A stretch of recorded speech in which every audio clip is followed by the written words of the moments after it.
नमस्कार। India debate में आप सबका स्वागत है। आज रविवार है, तो रविवार विशेष में एक इंटरेस्टिंग कहानी के साथ दो लोगों को नसीहत देने की बात मैं करूंगा।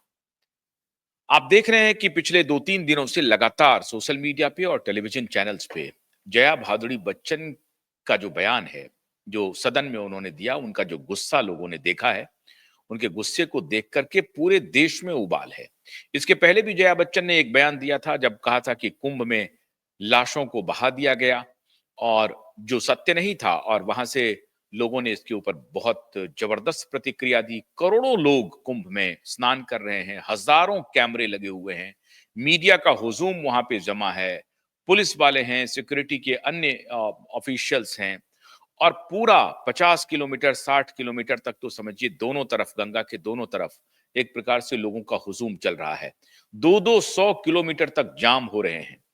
लेकिन मौनी अमावस्या के पहले जया बच्चन ने कह दिया कि जो दुर्घटना घटी थी, भगदड़ में जो मौत हुई थी, उसमें लाशों को गंगा में प्रवाहित किया गया, जल में प्रवाहित कर दिया गया, और लोगों की मृत्यु के आंकड़े छुपाए जा रहे हैं, जो पूरी तरह से झूठ हैं। इतना बड़ा झूठ उन्होंने बोला और एक प्रकार से अपराध किया सनातन के खिलाफ बोल करके। उन्होंने लोगों को डराया, इंटिमिडेट किया कि आप कुंभ मत आइए, अगर आप आएंगे, डुबकी लगाएंगे, तो आपको लाशों से वाबस्ता होना पड़ेगा। एक स्टेटमेंट तो उसको लेकर के पूरे देश भर में बवाल हुआ। दूसरा स्टेटमेंट, अब वो सदन में आकर के, राज्यसभा में आकर के जो बयान दिया और जिस प्रकार से वो गुस्से में दिखी, जिस प्रकार से उन्होंने आरपीएन सिंह को डांटा और कहा कि आप लोग बकवास करते हैं, you want to know how much income tax I pay and we पे, तो इस कहकर, ये कहकर के वो एक प्रकार से फटकार लगा रही थी। और वो कह रही थी कि अभी जब जब आप अपोजिशन में थे तो सरकार को गालियां देते थे, सरकार को बुरा भला कहते थे, अब जब सरकार के साथ हैं तो आप उधर से तारीफ कर रहे हैं। ये सब स्टेटमेंट उनका चल रहा था। लेकिन इसके बाद राज्यसभा में निर्मला सीतारमन आई और उन्होंने एक एक करके उनके एक एक सवाल का जवाब दिया। उन्होंने आरोप लगाया था सरकार के ऊपर कि सरकार बॉलीवुड को ध्वस्त करना चाहती है, तबाह करना चाहती है। निर्मला सीतारमन ने कहा कि हमारी ऐसी कोई मंशा नहीं है, लेकिन बॉलीवुड को कौन ध्वस्त कर रहा है उसके कुछ एग्जाम्पल दिए। उन्होंने बताया कि कैसे कंगना रनौत पे कोविड के दौरान, दिशा सुशांत की मृत्यु के बाद जो कंगना रनौत ने कुछ बयान दिया, तो उसके बाद उस वक्त की सरकार ने क्या उनके साथ किया। 24 घंटे के अंदर उन्होंने बुलडोजर भेजा और उनके घर को बुलडोज करने की कोशिश की। लेकिन तब बॉलीवुड के ये जो रानी हैं और ये जो सदी के महानायक हैं, राजा हैं, एक प्रकार से बॉलीवुड के एक छत्र राजा, स्वयंभू राजा, लेकिन दुनिया भी उनको रिस्पेक्ट करती है एक्टिंग को सिर्फ लेकर के। मैंने इसके ऊपर कल एक वीडियो बनाया था, जिनको आप लोगों ने भरपूर प्यार दिया।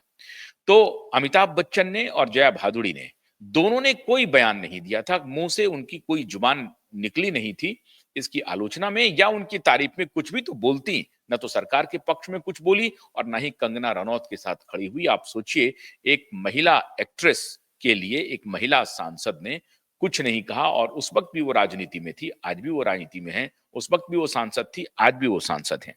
तो उस वक्त भी उन्होंने कंगना रनौत के लिए एक शब्द नहीं निकाला। कैसे निकालती? क्योंकि उनको डर था, पिता पुत्र से, बाप बेटे से बड़ा खौफ था। खैर, ये बात तो हुई उनके गुस्से की। लेकिन आज मैं आपको कुछ दृष्टांत देना चाहता हूं। मधुबाला को आप जानते होंगे, बताने की जरूरत नहीं है। एक जमाने में लोग कहते हैं कि जर्नलिस्ट थे बीके करंजिया, वो कहते थे कि मधुबाला के साथ किसी भी फोटोग्राफ ने, जिस किसी भी कैमरामैन ने, जिस किसी भी कैमरे ने मधुबाला की तस्वीर ली, वो मधुबाला के साथ न्याय नहीं कर पाया। इतनी खूबसूरत थी, इतनी बला की हसीन थी मधुबाला। एच जे खट्टर साहब कहते हैं कि मधुबाला को किसी भी एंगल से आप उसके फोटो ले लो, वो अपने आप में अलहदा फोटो होता है।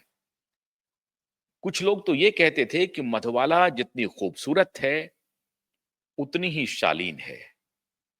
अब इसमें कुछ लोग कंपटीशन करते थे, वो शालीन ज्यादा है या खूबसूरत ज्यादा है। आप कल्पना कीजिए कि मधुबाला के बारे में इस तरह की बात हो रही है। एक तरफ तो उनकी खूबसूरती, एक तरफ उनका एक्टिंग, और एक तरफ उनकी शालीनता।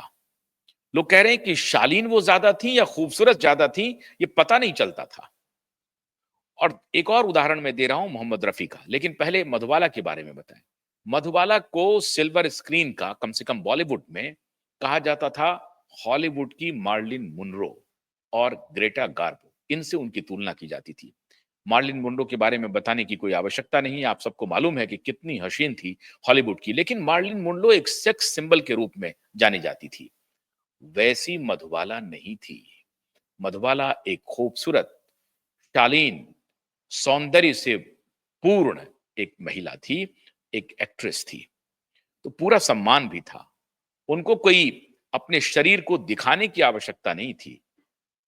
पूरे बदन, ढके हुए बदन में मधुबाला मार्लिन मुनरो के आगे निकल जाती थी, ग्रेटा गार्बो के आगे निकल जाती थी। कहते हैं कि 1952 में एक सर्वे हुआ, और सर्वे में फिल्म फेयर का सर्वे था, और उस वक्त सर्वे हुआ, सर्वे में आया कि बॉलीवुड की जो 4-5 हसीन महिला थी, एक्ट्रेस थी, अदाकारी थी, उसमें 4वें नंबर पे, चौथे नंबर पर मधुबाला थी। पहले नंबर पर नरगिस थी, दूसरे नंबर पर मीना कुमारी थी, तीसरे नंबर पर अ, अ, एक राय करके नाम मैं भूल रहा हूं उनका, वो रॉय थी, और चौथे नंबर पे मधुबाला थी। ये 4 एक्ट्रेस 1952 में, लेकिन यही 1990s के बाद जो एक सर्वे आया, उसमें मधुबाला पहले पायदान पर थी। इसी फिल्म फेयर का वो सर्वे था।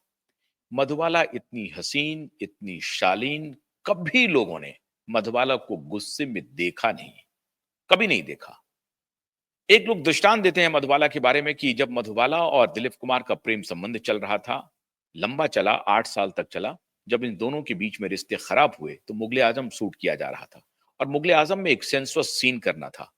लोगों को यह एहसास नहीं हुआ कि मधुबाला और दिलीप कुमार के बीच में झगड़ा है, बातचीत बंद है। खैर, ये तो एक्टिंग की बात है। मैं सिर्फ इसलिए ये दृष्टांत दे रहा हूं, मधुबाला के बारे में बता रहा हूं। मधुबाला से किनको सीखने की जरूरत है? ऐसी अदाकारा जिनकी तारीफ में जर्नलिस्ट हो, कथाकार हो, म्यूजिक डायरेक्टर हो, प्रोड्यूसर हो, सबके सब तारीफ करने के लिए लाइन लगा दें। अगर लोगों को कहा जाए कि मधुबाला के बारे में कुछ बोलिए, तो लाइन में लग करके लोग बोलना शुरू कर देंगे। 36 वर्ष की आयु में मधुबाला इस दुनिया को छोड़ गई, लेकिन 36 वर्ष में आप समझिए कि 40,000 वर्षों का एक ऐसा वो प्रभाव छोड़ गई हैं, जिसकी चर्चा आज भी हम स्टूडियो में बैठकर कर रहे हैं, और जिसके लिए हम नसीहत देने की बात कर रहे हैं। किनको? जिन्होंने कहा कि आप बकवास कर रही हैं उच्च सदन में बैठ करके। क्यों कह रहे हैं? क्योंकि वो भी एक अदाकारा हैं। दूसरा मैं उदाहरण देना चाहता हूं मोहम्मद रफी के बारे में। रफी साहब के बारे में, ये सदी के महानायक, जिनको आज मैं बिग छोटा बी कह रहा हूं, नॉट बिग बी, क्योंकि मुझे उनमें कोई बिग बी की कोई पहचान नहीं। एक्टिंग के मामले में मैं उनकी तारीफ करता हूं, बहुत अलहदा एक्टर हैं। जितना उनको प्यार मिलना चाहिए एक्टिंग को लेकर के, मिल रहा है। लेकिन मैंने कल ही आपको बताया था अमिताभ बच्चन के बारे में, उनके गुरूर के बारे में, वो कैसा व्यवहार करते हैं उसके बारे में, उनके साथ जिन्होंने उनको मदद किया, उनके साथ उनका कैसा व्यवहार रहा उसके बारे में। मैंने नहीं, जिन जिन लोगों ने कहा, उनके सौजन्य से मैंने कहा। महमूद के बारे में बताया था आपको, मैंने अमर सिंह के बारे में बताया था आपको, मैंने उसके बाद कादर खान के बारे में बताया आपको।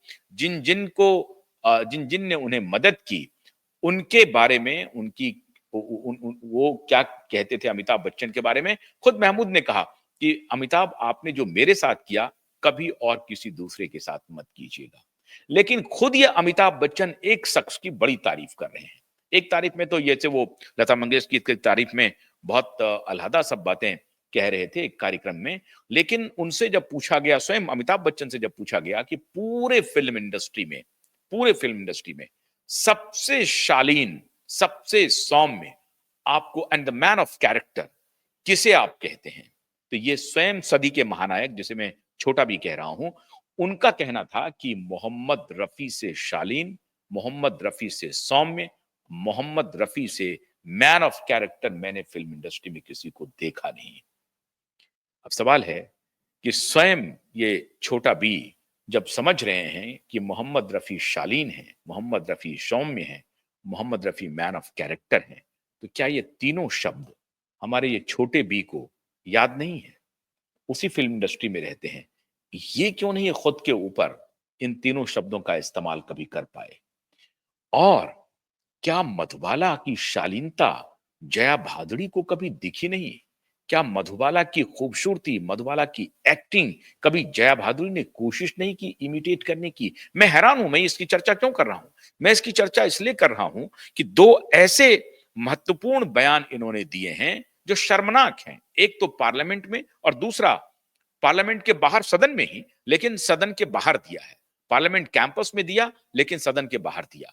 एक तो सीधे सीधे संस्कृति पर हमला है जब उन्होंने कहा कि लाशों को बहाया गया, और एक बिना कुछ जाने बिना कुछ समझे सरकार पर सीधा सीधा आरोप लगा दिया उस बॉलीवुड के लिए जिस बॉलीवुड के पापों को ढकने का काम इन दोनों पति पत्नी ने किया। और लगातार ये दोनों पति पत्नी बॉलीवुड के हर पाप को ढकने का काम कर रहे हैं। चाहे वो दिशा सुशांत का मामला हो, चाहे जिया खान का मामला हो, चाहे ड्रग डीलरों का मामला होता है, कभी ये दोनों पति पत्नी इस तरह के विवाद में नहीं आते हैं और इस तरह से विवाद से बच के चले जाते हैं। और जब इनको मौका मिलता है बॉलीवुड के ऊपर कुछ कहने के लिए, तो फिर ये दादा बन जाते हैं, बॉलीवुड की नानी बन जाती हैं ये। और उसके बाद ऐसा लगता है कि पूरा बॉलीवुड की जिम्मेदारी इन्हीं दोनों पति पत्नी पर है। तो पत्नी आकर के सदन में कहने लगती हैं कि आप बॉलीवुड को ध्वस्त करना चाहते हैं। सरकार के ऊपर सीधा आरोप लगाती हैं। कहा कि हम कोई टैक्स नहीं लगाए हैं, सरकार ने कोई टैक्स नहीं लगाया है, जीएसटी 28 से 18% कर दिया है। लेकिन फिर भी इन्होंने कह दिया कि नहीं, आपने इंडस्ट्री को खत्म करने का मन बना लिया है। 2025 मई में भारत सरकार वहां पर एनिमेशन, ग्राफिक्स, इस सब का बहुत बड़ा वर्ल्ड समिट करने जा रहे हैं, क्योंकि फिल्मों में अब टेक्नोलॉजी का इंटरवेंशन हो रहा है। लेकिन ये कह रही हैं कि नहीं, फिल्म टॉकीज में कोई देखने के लिए नहीं जा रहे। अरे भाई, फिल्म थिएटर में कौन जाएगा देखने के लिए? स्थिति बदल गई। निर्मला सीतारमन कह रही है कि ओटीटी पर लोगों की भरमार है, ओटीटी को लोग सब्सक्राइब कर रहे हैं, इसलिए नहीं जा रहे हैं। और वो बेचारी ये बात नहीं कह पाई, माफ कीजिएगा मैं बेचारी कहूंगा निर्मला जी को, तो ऑल ताकतवर हैं, ऑल पावरफुल हैं। तो निर्मला सीतारमण ने ये नहीं कहा कि साहब इसलिए फिल्म देखने के लिए टॉकीज में लोग नहीं जा रहे हैं, थिएटर नहीं जा रहे हैं, क्योंकि आपकी फिल्में थर्ड क्लास बन रही हैं। 2020 से लेकर के आज 2025 है, उस तरह की कोई भी ब्लॉकबस्टर मूवी नहीं आई है जिसे लोग लाइन लगा करके देखने के लिए चले जाए। मुझे तो याद नहीं है। वैसे मैं बॉलीवुड की उन फिल्मों को देखना तो देखता हूं और ना ही उसमें मेरी कोई रुचि है। 2020 के बाद तो बिल्कुल भी रुचि नहीं है। अब ये पोस्ट कोविड नहीं है, ये पोस्ट दिशा सालियान घटना है, जिसके बाद से बॉलीवुड बायकॉट का जो चलन चला हुआ है, ये पूरे देश में भी चल रहा है और मैं भी उसका पक्षकार हूं। कुछ फिल्में जो आई उसकी मैं चर्चा सुन लेता हूं, लेकिन मुझे तो याद नहीं है कि 2019 तो छोड़ दीजिए, मैं 2015 से ही मैं मल्टीप्लेक्स गया हूंगा देखने के लिए मूवी। तो 10 साल से अधिक हो गए मुझे मल्टीप्लेक्स गए हुए। तो फिल्मों में वैसे भी मेरी कम रुचि थी, लेकिन 2020 के बाद तो जो कुछ भी रुचि थी वो भी जाती रही, और सिर्फ इसलिए जाती रही कि इन लोगों के व्यवहार की वजह से जाती रही। अब आप सोचिए कि ये जया भादुड़ी कंगना रनौत के मुद्दे पर एक शब्द नहीं बोली, एक शब्द नहीं, लेकिन आप फिल्म इंडस्ट्री को तबाह करने पर लगे हुए हैं, आप फिल्म इंडस्ट्री को खत्म करने पर लगे हुए हैं। जीएसटी 28 से 18% कर दिया, 18 से 12% कर दिया। जो टैक्स लगता है वो लोकल सरकार लगाती है। सरकार का प्रेरोगेटिव है एंटरटेनमेंट टैक्स, 100% लगा दे या माफ कर दे, ये स्टेट की सरकारें करती हैं। तो महाराष्ट्र सरकार को जाकर के बताएं ये, लेकिन इनको केंद्र सरकार पर हमला करना है। और उन्होंने एक और शब्द कहा था, आपको याद होगा ध्यान से, जिसका शायद निर्मला सीतारामन ने इस तरह से जवाब दिया कि कैसे आपने हृदयनाथ मंगेशकर के साथ क्या किया, मजुरा सुल्तानपुरी के साथ क्या किया। इन्होंने कहा बहुत ही शालीनता के साथ कि साहित्यकार, साहित्य तो खतरे में है ही, कला तो खतरे में है ही, अब आप फिल्मों को भी जो है वो खत्म करने पर तुले हुए हैं। मतलब पेंटर और वो साहित्यकारों का जो एक गैंग है, अवार्ड वापसी गैंग, वही अवार्ड वापसी गैंग की भाषा ये सदन में बोल रही थी। वो अवार्ड वापसी गैंग क्या है, गैंग क्या है, इसके बारे में अगर जानकारी नहीं है तो मैं संक्षेप में दे देता हूं। मोदी के खिलाफ लामबंद होना शुरू हो गया 2014 के बाद, और वो सारे लोग मोदी के खिलाफ हो गए जिन, क्योंकि मोदी, लग रहा था इनको कि मोदी सबकी स्क्रूटनी करेंगे, मोदी सबकी पहचान करेंगे, जांचेंगे किनको क्या जा रहा है। दिल्ली में एक बहुत बड़े पेंटर हैं जो रात दिन इंडिया इंटरनेशनल सेंटर में जाकर के बैठते हैं, एक आध दो पैग लगाते हैं, वहां से चले आते हैं। वो एक बहुत मशहूर एक्ट्रेस की पिता भी हैं। उनको बंगला मिला हुआ था पेंटर के नाम पर। इस प्रकार से कोई पेंटर के नाम पर है, कोई गायक है, कोई कोई लिरिसिस्ट है, कोई लेखक है, ऐसे लोगों के नाम पर बंगले आवंटित हुए थे दिल्ली के लुटियन जोन्स में। मोदी ने आकर के पूछा कि भाई ये बंगले आवंटित क्यों हुए हैं, तो नहीं साहब, इनको सम्मान के लिए हम लोगों ने दिया हुआ है।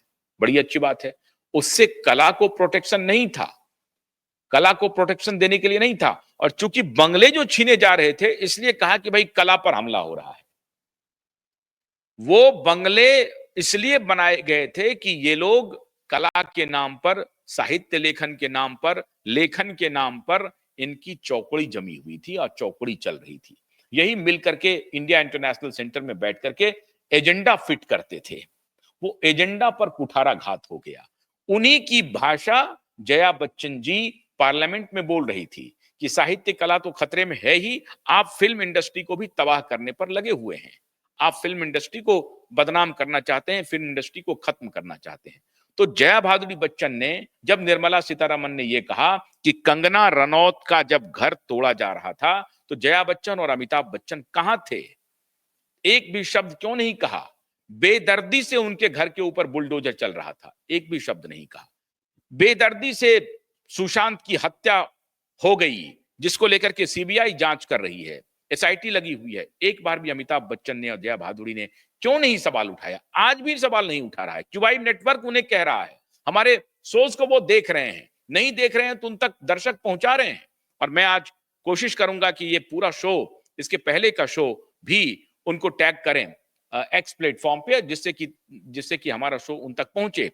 देखने के बाद भी अब भी उनको कम से कम होश आए। अब भी तो वो कहें कि भाई अब तो केस की सुनवाई हो रही है, एवरीडे सुनवाई हो रही है। अब तो जाकर के आप कह सकते हैं कि दिशा सुशांत के मामले में एसआईटी और सीबीआई को त्वरित कार्रवाई करनी चाहिए। नहीं कर रहे हैं ये लोग। इसलिए मैं कह रहा हूं कि ना तो ये शालीन है, और ना ही ये किसी के खिलाफ है, ना ही किसी के साथ है। बेहद अवसरवादी, बेहद अपॉर्चुनिस्ट। जहां इनका लाभ होगा ये उनके साथ चलेंगे, जहां इनका लाभ नहीं होगा ये उनके साथ नहीं चलेंगे। तो ये रफी से सीखने की जरूरत है। रफी साहब को एक म्यूजिक डायरेक्टर पैसा देने की हालत में नहीं थे। उन्होंने पूछा कि साहब गाना हो गया, रिकॉर्डिंग होने के बाद पूछा कि आपको मैं पैसा देने की हालत में नहीं हूं, मेरे पास कुछ कम पैसे पड़ रहे हैं। रफी साहब ने कहा कि कम पैसे आप रख लीजिए, मुझे सिर्फ बांद्रा जाने के लिए 50 रुपए दे दीजिए ताकि मैं बांद्रा चला जाऊं। ये थे रफी साहब। रफी साहब वो थे जो कहा कि हम लोग तो गाना गाते हैं, कलाकार हैं, गा दिया, अब इसकी क्या रॉयल्टी लेंगे? एक बार फीस मिल गई सो मिल गई। लता मंगेशकर ने कहा कि साहब हम लोग तो सिर्फ गाना ही गाते हैं, इसके अलावा हमारे पास कोई व्यापार नहीं है। एक गाना गा करके बंद हो गया, फिर दूसरा गाना अगर नहीं मिलेगा तो कैसे जिंदगी जाएगी? दोनों बात सही कह रहे थे। एक कला के उपासक के रूप में कह रहे थे, एक कह रहे थे कि नहीं, कला की उपासना तो मैं भी करती हूं, लेकिन पेट भी भरा रहना चाहिए कला की उपासना के लिए।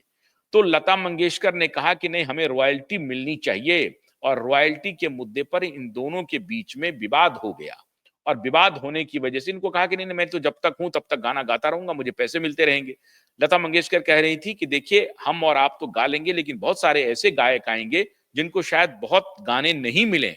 ऐसी स्थिति में उनका क्या होगा, उनके लिए भी हमें सोचना चाहिए। तो हर गाने की रॉयल्टी गायक को मिलनी चाहिए, इसको लेकर के विवाद हुआ।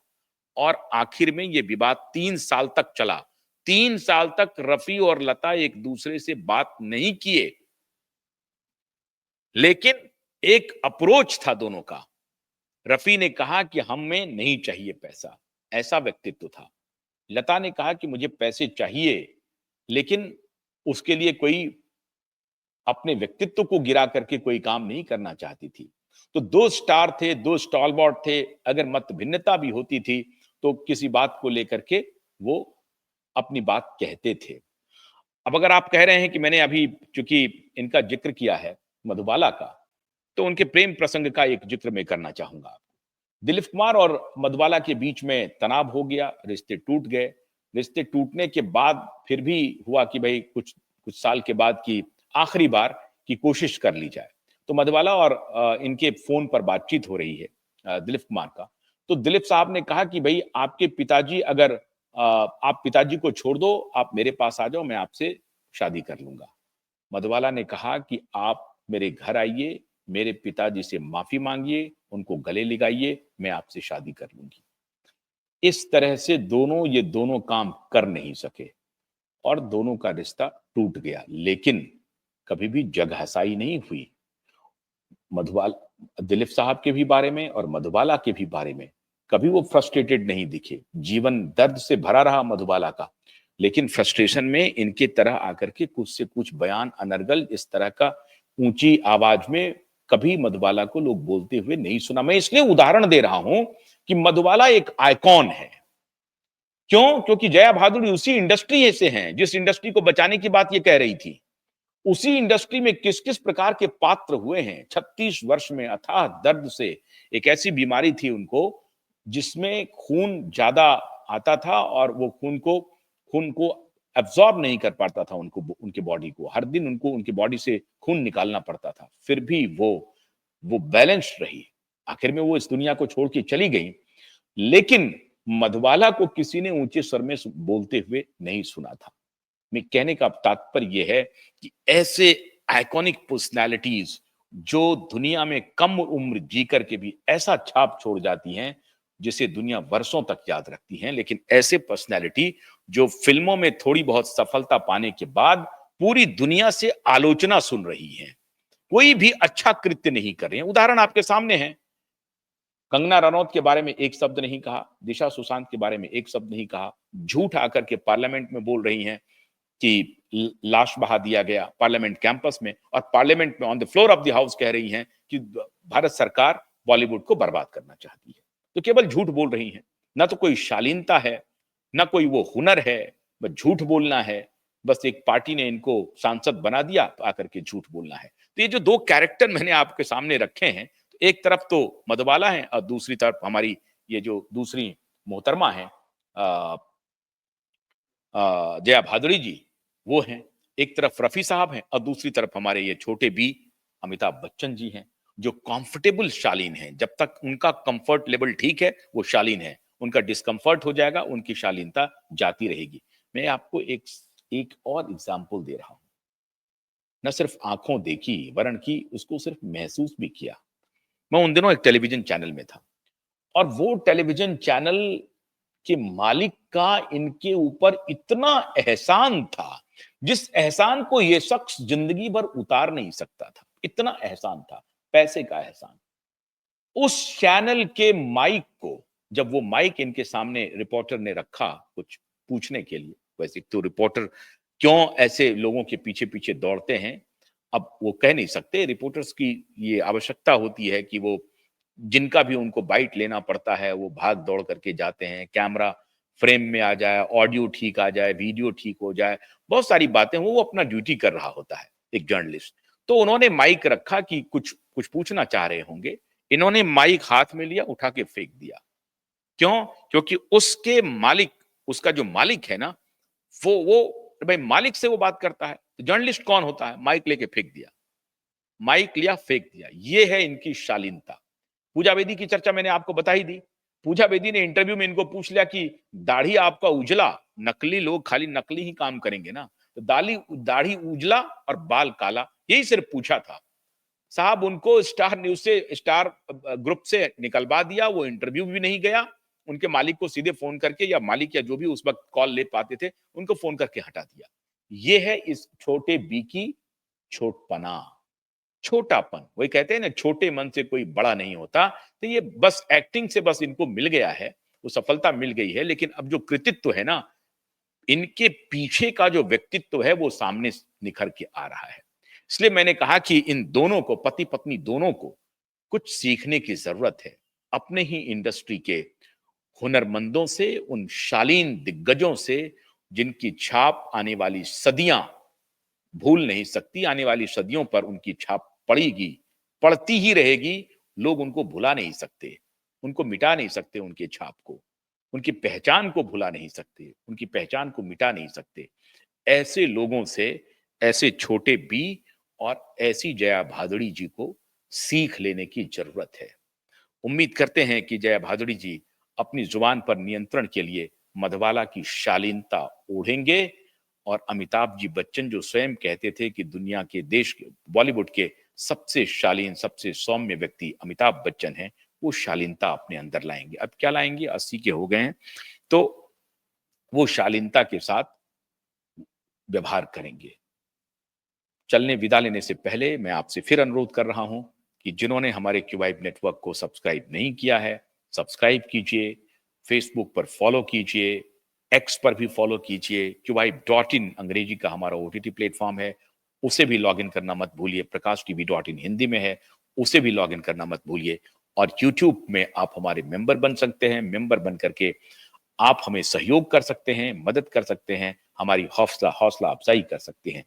आप जब हमारे YouTube को सब्सक्राइब करेंगे, हमारा वीडियो शेयर करेंगे, लाइक करेंगे, ये हमारे लिए एक बहुत बड़ा हौसला होगा मुखर पत्रकारिता के लिए और बड़े से बड़े पर्सनालिटीज को सवाल जवाब करने के लिए। हमें ताकत दीजिए, हमारी ताकत बनिए। बहुत बहुत शुक्रिया। नमस्कार।